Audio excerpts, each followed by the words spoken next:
welcome to Sip and a Smoke, the first. We are here to teach people about smoking cigars, learning more about cigars, how to find a good one, and then how to pair it with a nice either scotch or whiskey.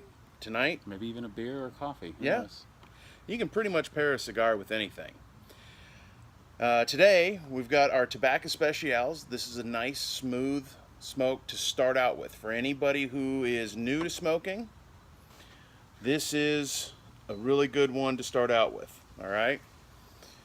The easiest thing to do is you got to find out what you like. If you like it with a little bit stronger, you're going to want to take what's called a punch, and that's this. And all you do is you take it, you put it in with just a little bit of pressure, and it takes the tip out. All right? I prefer to use just a straight cut. Usually a double blade. Simple, makes it easy cut across the top of the cigar. And you want to just remove the cap, which is the very end. You'll see like a circle that they use to cap off the end of the cigar. Don't want to cut too far in. The anatomy of the cigar is you got the foot, the body, the shoulder, and the cap. The shoulder is where it curves, and when you're cutting a straight cut, you don't want to cut too far down that curve, otherwise you'll end up with a mouthful of tobacco. So just make sure all you do is just remove the cap. That's all you need to do. One great way a lot of people cheat with it is you'll turn your cigar upside down on a table and then put it into the cutter and then cut across, and that's usually about the depth of the cut that you need when using a straight cut. The other cut is called a V cut. That's this. It just creates a little V right in the center of it. And this is the way you're going to get just a little bit less air than that one. When you're looking at all of them, this is the way it goes, is the most air to smoke ratio is going to be with your straight cut.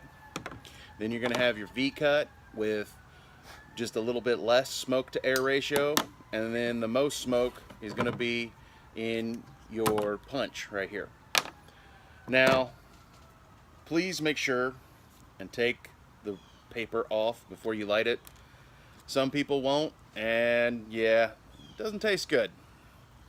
Alright, so you got different kinds of lighters, and people will tell you all kinds of different things. You can light your cigar pretty much any way you want.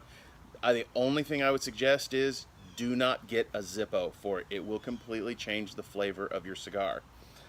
Tomas here likes using these ones. That's what I use for my grill. Yeah, any butane lighter will work just fine.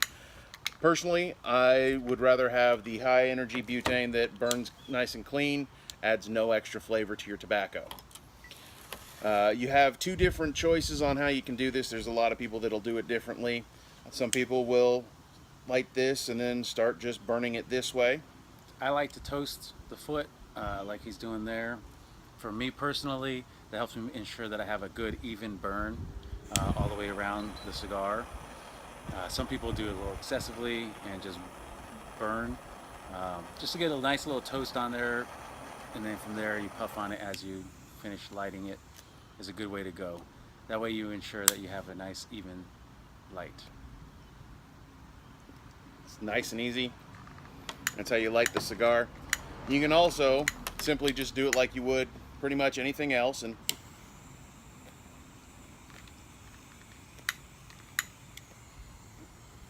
just be sure to move the flame that you're using around on it so it's not staying in one spot. And if you do that, you're going to get what's called a runner, and that's where it just runs up one side or the other. It's a waste of a lot of cigar that way.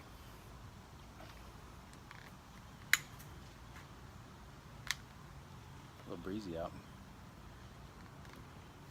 Now, when smoking a cigar, do not inhale. It will turn you green and make you puke your guts out. There are some people who will do it, and it took them a very long time to get to that point. And I still, to this day, will suggest, please, do not do it. It's not a good idea. So, there's a couple different things you can do. You can just simply smoke your cigar, sip your scotch, or whiskey, whatever you're going to drink. And that's fine.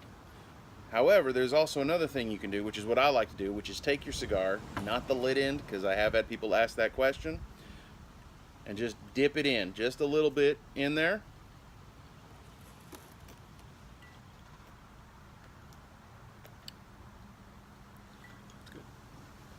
And it's a nice way to change the entire flavor of your scotch, not just your scotch, but also your cigar. So if you're trying something new and you're like, you know what, I'm not really into this scotch or I'm not really into this whiskey, dip your cigar in it, and it could change the entire profile of it. So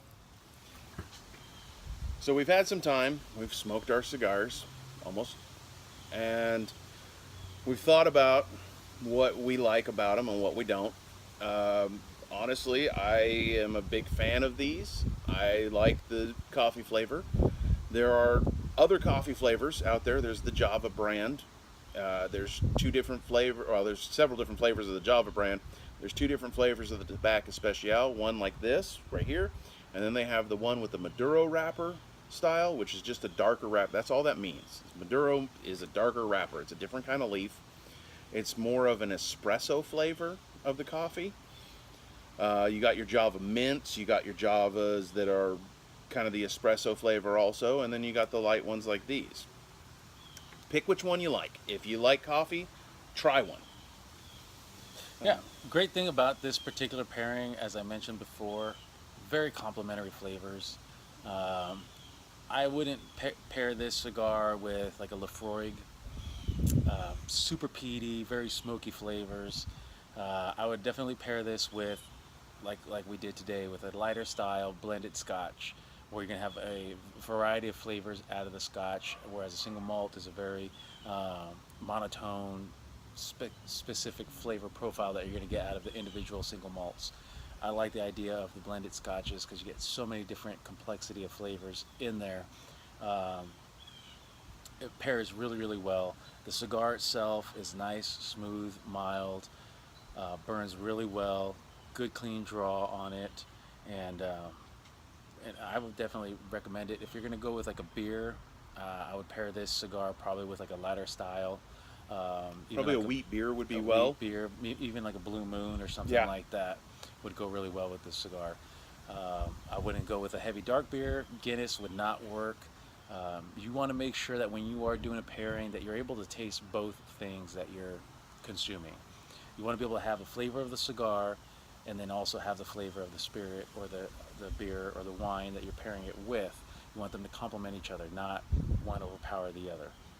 And so that's a big aspect of pairing, is allowing them to complement each other, not one overpower the other.